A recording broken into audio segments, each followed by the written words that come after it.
Hello friends, അസ്സലാമു അലൈക്കും. എൻ്റെ പുതിയൊരു വീഡിയോയിലേക്ക് എല്ലാവർക്കും സ്വാഗതം. ഇന്ന് നമ്മൾ ബീഫും കൊള്ളിയുമാണ് ഉണ്ടാക്കാൻ പോകുന്നത്. അപ്പോൾ എൻ്റെ പുതിയ വീഡിയോയിലേക്ക് എല്ലാവർക്കും സ്വാഗതം. നല്ല പെരും മഴ പെയ്യാണ് പുറത്ത്. അതാണ് വീഡിയോയിൽ വോയിസ് കൊടുക്കുമ്പോൾ ഈ സൗണ്ട് വന്നത്.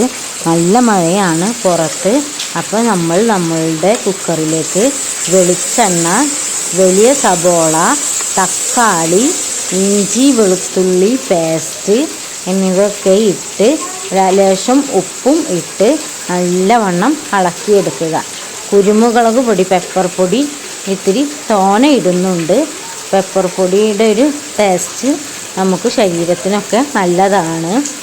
അതുപോലെ ഇതിലേക്ക് മഞ്ഞൾപ്പൊടി,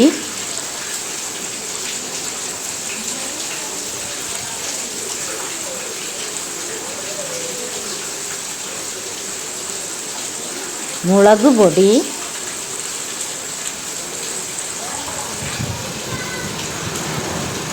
ഒരിത്തിരി കറിവേപ്പിൻ്റെ ഇല ഇട്ടിട്ട് നല്ലവണ്ണം മസാല ഇളക്കി ശരിയാക്കി വെക്കുക. ഇതിലേക്ക് ഒരു ലേശം വെള്ളം ഒഴിക്കുക. ആ വെള്ളത്തിൽ കടന്ന് നമ്മളുടെ മസാല നല്ല വെന്ത് വരട്ടെ. അതിലേക്ക് നമ്മളുടെ കൊത്തിക്കൂട്ട് നമുക്ക് ഇട്ട് കൊടുക്കാം. ഇതാ കൊത്തിക്കൂട്ട്. ഇതിലേക്ക് നമ്മളുടെ കൊള്ളി നുറുക്കിയത്, കൊള്ളി നല്ല ചെറുതായി നുറുക്കിയത് നമുക്ക് ഇട്ട് കൊടുക്കാം. എന്നിട്ട് ഇതൊന്ന് നല്ലവണ്ണം മിക്സ് ചെയ്യുക. നല്ലവണ്ണം കയ്യിലുകൊണ്ടൊന്ന് ഇളക്കി മിക്സ് ചെയ്ത് റെഡിയാക്കി വെച്ചിട്ടുണ്ട്. അതിലേക്ക് ഒരു ലേശം കൂടി വാട്ടർ ഞാൻ ഒഴിച്ച് കൊടുക്കുന്നുണ്ട്. അപ്പോൾ നമ്മളുടെ കുക്കറിൻ്റെ അടപ്പിട്ട് കഴിഞ്ഞ് ഒരു 2-3-4-5 വിസിലൊക്കെ വിളിക്കണം.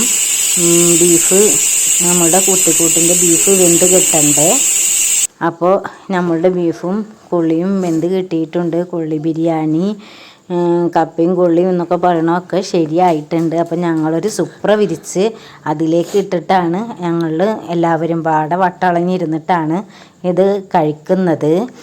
അപ്പോൾ നിങ്ങൾക്ക് എൻ്റെ ചാനൽ ഇഷ്ടപ്പെട്ടാൽ ലൈക്ക് ചെയ്യുക, സബ്സ്ക്രൈബ് ചെയ്യുക, ബെല്ലൈക്കൺ അടിക്കുക. അപ്പോൾ എല്ലാവരും ഇതൊന്ന് ട്രൈ ചെയ്ത് നോക്കണം. വളരെ ടേസ്റ്റുള്ള, നല്ല രസമുള്ള ഒരു കൊള്ളിയും ബീഫുമാണ് ഇത് ഉണ്ടായിരുന്നത്. നല്ല ടേസ്റ്റാണ് ഉണ്ടായിരുന്നത്. എല്ലാവരും മസ്റ്റായിട്ടും ഇതൊന്ന് ട്രൈ ചെയ്ത് നോക്കുക.